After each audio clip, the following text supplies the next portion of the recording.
Jesus foi levado ao monte para ser tentado sobre algo que nos assedia todos os dias: os atalhos e a ilusão do sucesso. Satanás tentou produzir uma elevação falsa para criar uma queda verdadeira, a coroa sem a cruz, um desvio para a história da redenção. Mas ali ele venceu, e as vitórias que ele obteve são lições para nós hoje. Não saia daí, está começando o seu Fé para Hoje.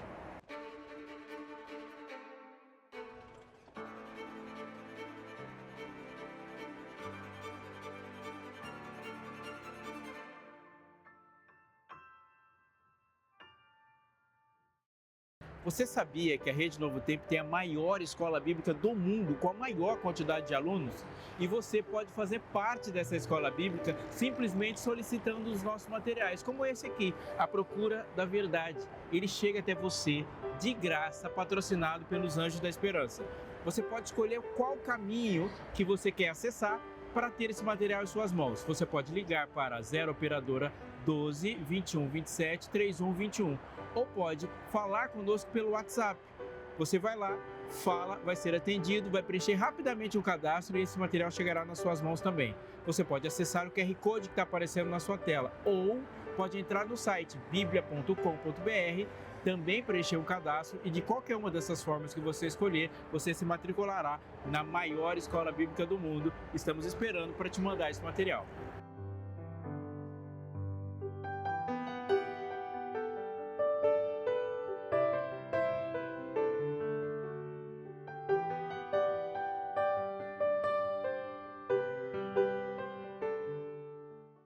Evangelho de Mateus, capítulo 4, do verso 8 ao 10, o texto diz: O diabo ainda levou Jesus a um monte muito alto, mostrou-lhe todos os reinos do mundo e a glória deles e disse: Eu vou te dar isso tudo, se prostrado você me adorar.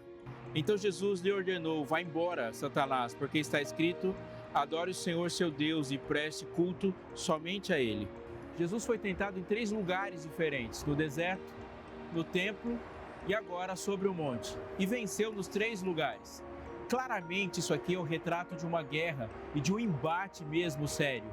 Jesus, nas suas vitórias nessa guerra, nos mostra que numa guerra a destruição é um negócio comum e ele veio para destruir. João, escrevendo sua epístola, disse que Jesus se manifestou exatamente para isso, para destruir as obras do diabo. Como Jesus agiu nesse processo de destruição é muito importante para a gente, porque como ele venceu, nós também vencemos. Então, dessa perspectiva, nós vamos ver a linha de frente com que Jesus atua, ataca e vence. João também escreveu o que Jesus disse em seu evangelho: Pois todo aquele que pratica o mal detesta a luz e não se aproxima da luz, para que as suas obras não sejam reprovadas. Quem pratica a verdade se aproxima da luz para que as suas obras sejam manifestas, porque são feitas em Deus. Ele escreveu isso em João 3, versos 19 e 20. Jesus é a luz que revela o Pai, a verdade. Mas não é só isso. Ele veio para destruir as obras do diabo e para isso, nessa guerra, ele faz emergir a lógica da sua operação. Deus age para impedir o disfarce, trazendo luz. Amigo, não menospreze essa informação. Satanás é mestre no disfarce. Isso é uma das estratégias mais poderosas da sua forma de lutar. Ele engana e continua enganando. Ele enganou Eva no jardim, ele enganou uma terça parte dos anjos e continua enganando. Mas a gente não pode ver isso de uma forma hollywoodiana ou infantilizada. Os seus enganos são aperfeiçoados e se disfarçam principalmente na forma como as ideias são expostas. Pecado não é só uma coisa que se faz ou se deixa de fazer. Os pecados são, em essência, sistemas de pensamento. Os sistemas de pensamento organizam de forma errada a vida e essa vida se dá com atos errados. Pecado é uma forma de organizar a existência proposta pelo mal. A expressão apocalíptica Babilônia é uma verdade sobre isso. A Babilônia Caldeia ruiu com a invasão e conquista do Império Persa, mas a Bíblia continua a usá-la como expressão simbólica de um sistema de pensamento onde Deus não é o centro da vida humana. Derivada do simbolismo de Babel, onde os homens se uniram para superar a realidade humana de um mundo caótico, mas eles apostaram os seus empreendimentos e inteligência e pretendiam chegar até o céu com esses empreendimentos. Jesus, portanto, nos abre os olhos, lançando luz sobre os disfarces do inimigo, que nunca dá o nome correto para as coisas. O relato da tentação expõe as artimanhas ideológicas propostas por Satanás na maneira, principalmente, como Jesus as desnuda nas suas respostas. Pense no seguinte comigo: foi o Espírito Santo que inspirou o texto que chega até a mim e a você, onde aprendemos sobre a tentação de Jesus e as lições que tiramos de lá. O mesmo Espírito estava sobre Jesus e o conduziu ao deserto. A lógica do Espírito na condução de Jesus e na sua condução, ela se dá eternamente. Deus não muda a maneira de cuidar de nós. Olhando por esse prisma, nós vamos aprender algumas coisas. Olhe, o Espírito Santo leva Jesus para um lugar onde nós naturalmente não queremos ir. Qual de nós começa a fazer planos querendo ir para um lugar onde não tem água, não tem sombra, tem um frio ou um calor excessivo, onde o nosso corpo será agredido? Não, nenhum de nós quer fazer isso, mas foi exatamente para um desses lugares que Jesus foi conduzido para vencer. Ali, Jesus não tinha absolutamente nenhum recurso à sua disposição. Mas é bom pensar também que o seu inimigo, o tentador, também não tinha. Jesus não ofereceu para ele todas as coisas que ele pudesse ter à mão para tentá-lo. Ele olhou, tinha areia e pedras. Jesus está sempre um passo à frente na vitória e na maneira como ele ganha. Mas é também importante entender que ele vence não exatamente como nós vencemos, mas ele nos dá essa vitória. Primeiro, ele foi tentado de fora para dentro, enquanto somos tentados de dentro para fora. Sim, nós somos tentados a partir das nossas vontades, das nossas cobiças, dos nossos desejos. Ele não foi assim. Ele disse: aí vem o príncipe desse mundo e ele nada tem em mim. A tentação era uma sugestão que nos leva ao segundo ponto dessa história.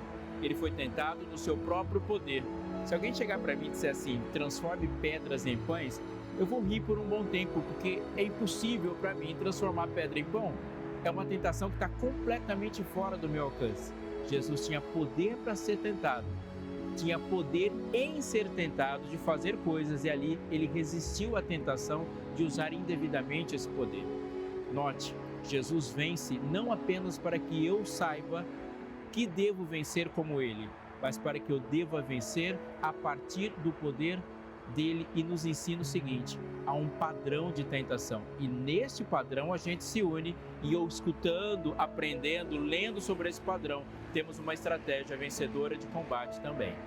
Então a serpente disse à mulher: é certo que vocês não morrerão, porque Deus sabe que no dia que dele comerem, os olhos de vocês se abrirão e, como Deus, vocês serão conhecedores do bem e do mal. Vendo a mulher que a árvore era boa para se comer, agradável aos olhos e árvore desejável para dar entendimento, tomou do seu fruto e comeu. E deu também ao seu marido, e ele comeu. Então os olhos de ambos se abriram e, percebendo que estavam nus, costuraram folhas de figueira e fizeram cintas para si. Gênesis 3, 4 a 6. Lendo o relato de Gênesis, nós percebemos uma ação repetitiva de Deus que diz muitas coisas para nós. Ele cria a luz, separa a luz de trevas no primeiro dia, e ao final do primeiro dia ele vê e diz que é bom. Quando ele cria o firmamento, separa águas e águas, água de terra, termina e diz: é bom. Ele enche essa terra de relva, de plantas e diz: ficou bom. Cria os animais e diz que era bom. Cria as estrelas e fala: ficou bom. Tudo que é bom foi Deus que disse que era bom. Ele vê um homem andando sozinho e fala: não é bom. Você percebe até o sexto dia que tudo que é bom e tudo que não é, tem uma pessoa apenas dizendo o que é bom e o que não é.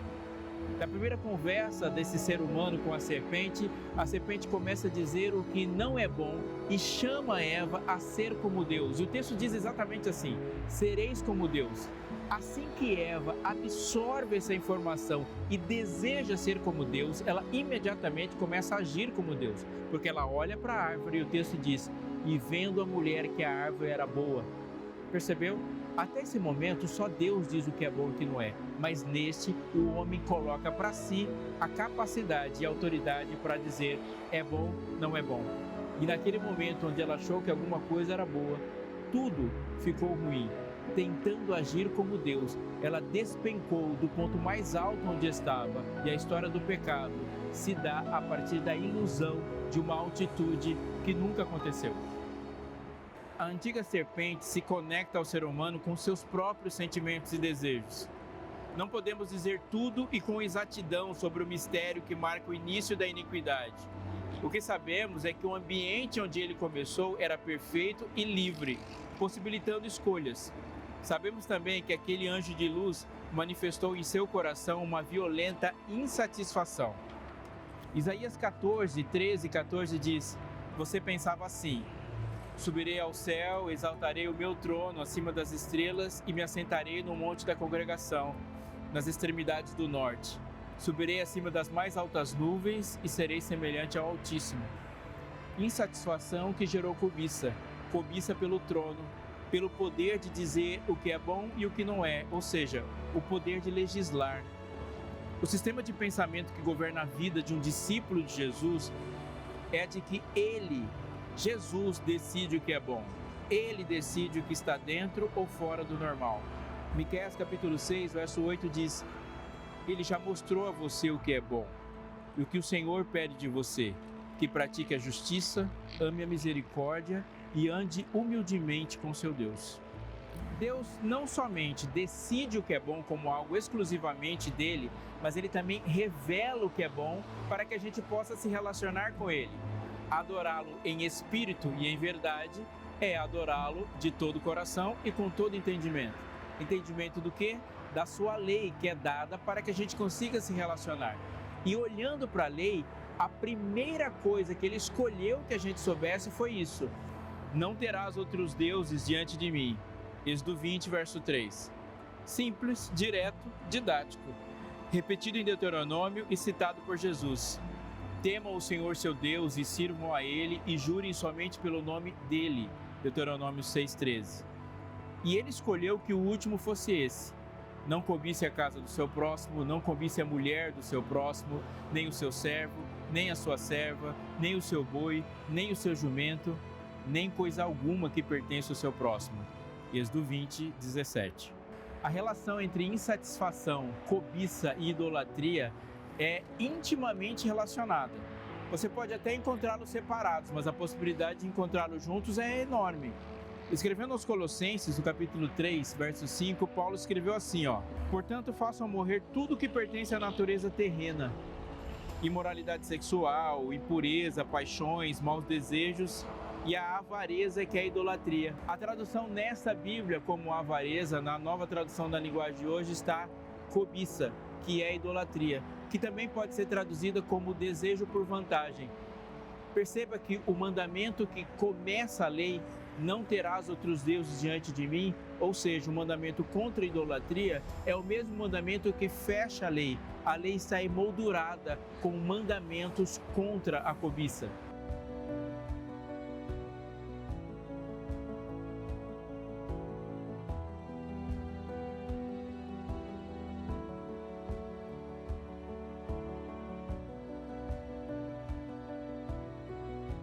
O que Jesus está fazendo é desnudar na nossa frente toda a radiografia de um sistema confuso, suicida e mau que está nos assediando o tempo todo. Ao mostrar como Jesus vence, ele radiografa e nos mostra a mente de Jesus. A alma idólatra é como uma alma mimada que olha para Deus e diz assim: se você não vai me dar, então eu vou pedir para outro.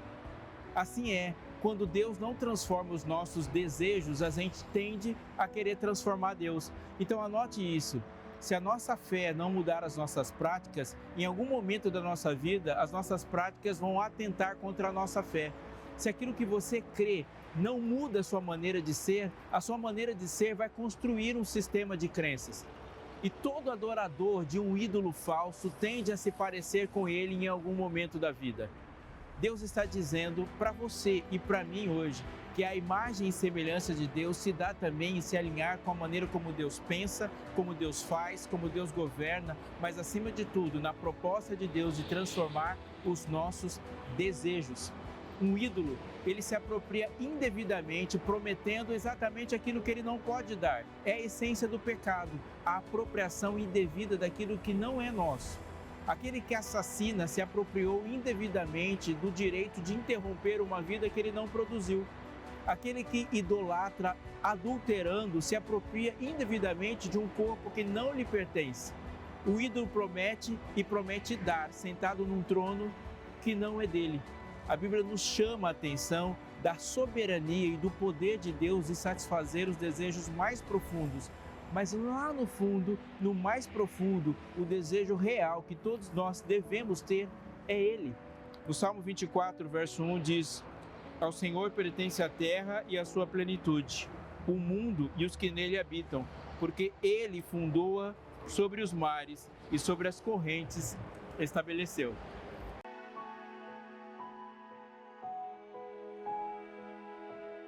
O diabo ainda levou Jesus a um monte muito alto, mostrou-lhe todos os reinos do mundo e a glória deles e disse: tudo isso lhe darei se prostrado você me adorar. Então Jesus lhe ordenou: vá embora, Satanás, porque está escrito: adore o Senhor, seu Deus, e preste culto somente a Ele. Mateus 4, 8 a 10. Satanás, como um grande mentiroso, pai da mentira, nesse momento não é só mentiroso, é ousado, porque prometeu entregar para Jesus o que já era dele, todos os reinos desse mundo. É o típico papo de um ídolo com um idólatra, o que não vai dar certo no coração de Jesus. Essa promessa de eu te dou, você me dá. Idólatra, ídolo. O universo proposto e organizado por Jesus funciona com uma outra lógica, é a de eu te amo, você me ama, mas ele primeiro manifesta o seu amor para que com isso conquiste a única coisa que na sua soberania ele permite não ser dele, o coração dos seus. Nesse ponto a tentação chegou no momento mais agudo. Lá no deserto, Jesus foi tentado sobre quem ele era nas necessidades. Se tu és o Filho de Deus, transforma essas pedras em pães. Ele está nas necessidades mais básicas e no ponto mais básico, no deserto. No deserto, se você quiser comer, se olha para cima. Se quiser beber, se olha para cima. Se você quiser a sombra estava em cima e a coluna que protegia também estava em cima. O Espírito levou Jesus ao deserto e de lá ele olha para cima para obter dele o socorro. Lembrando que o salmista disse, eleva os olhos para os montes. Quando Jesus estava no deserto olhando para cima, Satanás o levou para o pináculo do templo para mudar o ponto de vista e colocá-lo numa posição de arrogância olhando para baixo. Ali não era apenas o que ele era, mas o que ele imaginava ser o Pai, cria ser o Pai, e ele foi tentado a confiar falsamente no Pai.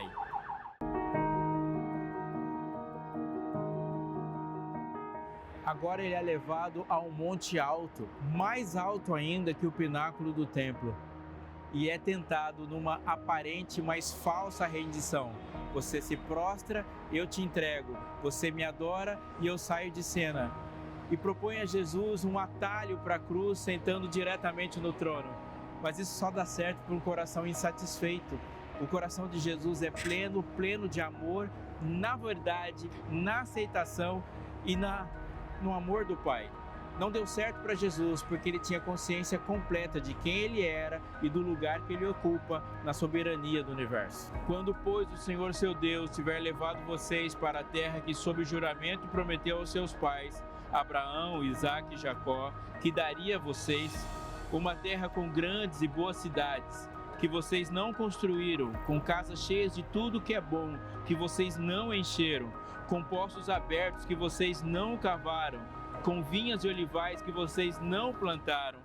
E quando vocês comerem e se fartarem, tenham cuidado de não esquecer o Senhor, que os tirou da terra do Egito, da casa da servidão.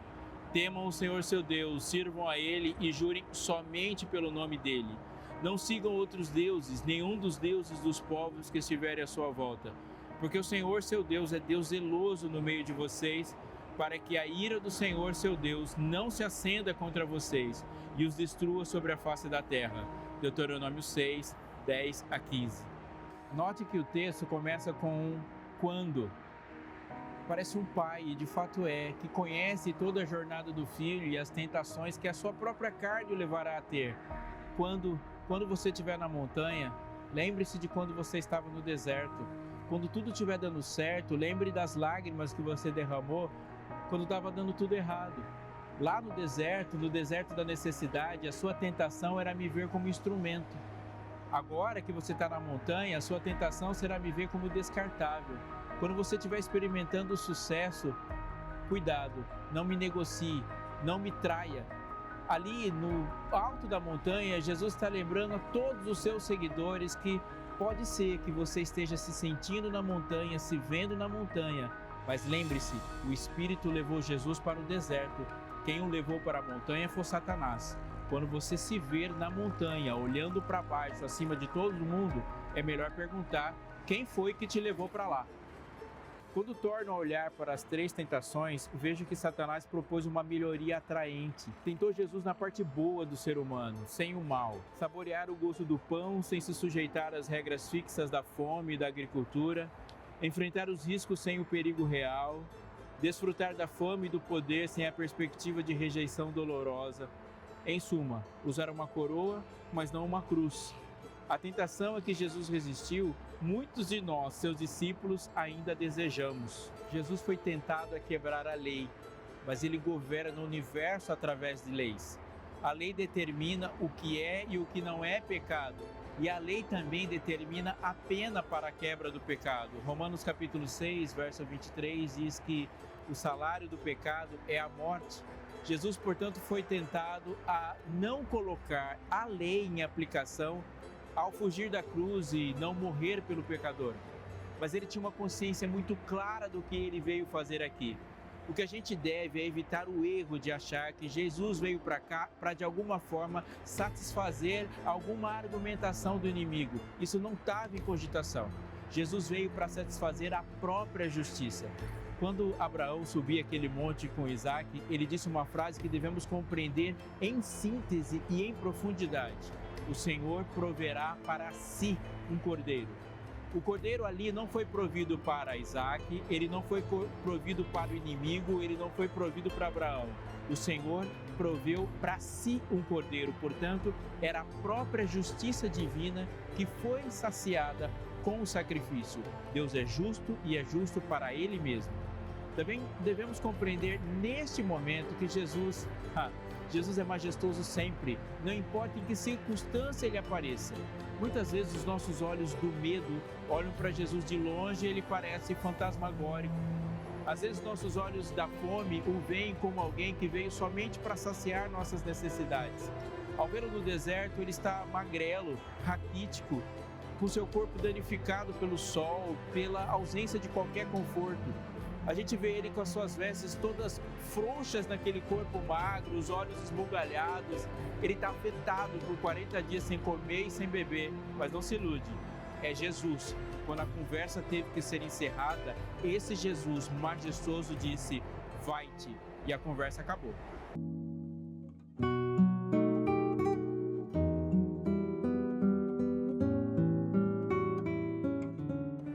A ordem de Jesus, que encerra a conversa, nos diz pelo menos 2 coisas sobre o conflito entre o bem e o mal. A primeira é que, mesmo que ele seja tão longo na história, já durando há milênios, e aparentemente eles estão em todos os lugares e o mal parece estar vencendo, isso não significa que o conflito entre o bem e o mal seja entre 2 forças equivalentes. Isso não é real. O bem é infinitamente superior a qualquer coisa e é a palavra de Deus, a ordem de Deus que encerra ou que inicia qualquer processo. Deus não está disputando com Satanás por tanto tempo porque Satanás é forte, mas é porque Deus é paciente e misericordioso e espera uma escolha sólida e eterna, duradoura dos nossos corações. Quando ele disser, está feito, lá do trono, toda a história do conflito entre o bem e o mal vai acabar, como ele disse na cruz, está consumado, como ele disse na cruz, em tuas mãos entrego o meu espírito, e ali ele morreu. A segunda coisa que devemos pensar e aprender sobre isso é que Jesus encerra porque o mal perde a capacidade de perceber que hora que perdeu.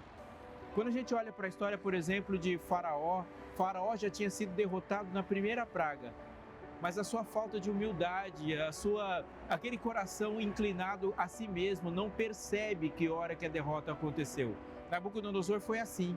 Se ele queria impor medo, a ausência de medo nos 3 amigos já lhe impôs uma enorme derrota. Ele foi nocauteado no primeiro round, mas ele mandou aquecer a fornalha ainda 7 vezes sem perceber que hora que tinha perdido.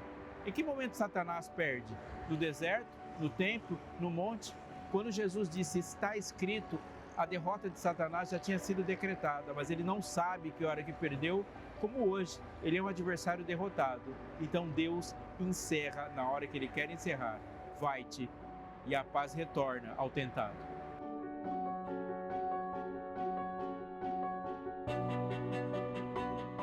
Onde você está nesse seu momento da vida? No monte, no templo, no deserto? Está no deserto das necessidades, onde você olha ao seu redor e clama por socorro? Em qualquer direção que você olhe, você sabe que precisa de uma intervenção?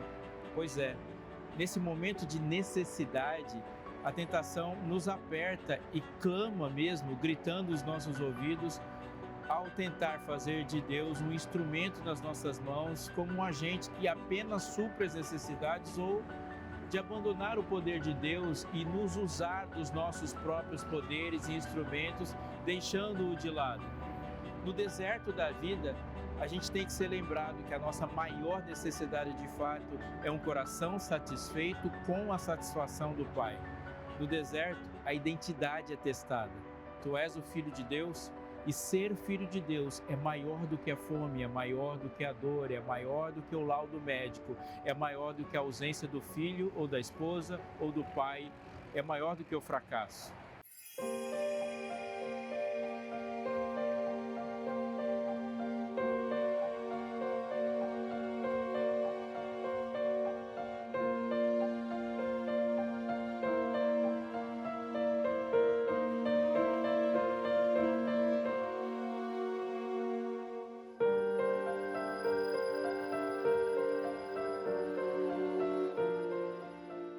Tentação não é somente o que existe entre você e Deus. Muitas vezes mesmo, a tentação é o que está ocupando espaço entre você e aquilo que você mais quer. E é no templo que Deus primeiro quer transformar o que queremos, para depois se posicionar corretamente na nossa vida. E nós somente venceremos a tentação quando a coisa que mais queremos for Ele, seu abraço, sua voz. Mas eu falo para muita gente que está vivendo no monte do sucesso. Onde você está? No monte do sucesso, onde é tentado a olhar a tudo e a todos para baixo, para se curvar cada vez mais, para alcançar cada vez mais também.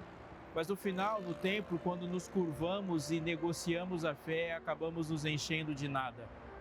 No templo, no deserto, no monte, a palavra deve prevalecer. Está escrito. Nem só de pão, está escrito, não tentarás, está escrito, só o Senhor adorarás. As nossas palavras começam a ter poder quando elas deixam de ser nossas e passam a ser apenas as palavras dele e vivendo para ele. Amigo, não se esqueça, você não é derrotado quando Satanás se lembra que você pecou. Você é derrotado quando você se lembra que não tem um Salvador, e um Salvador você terá sempre.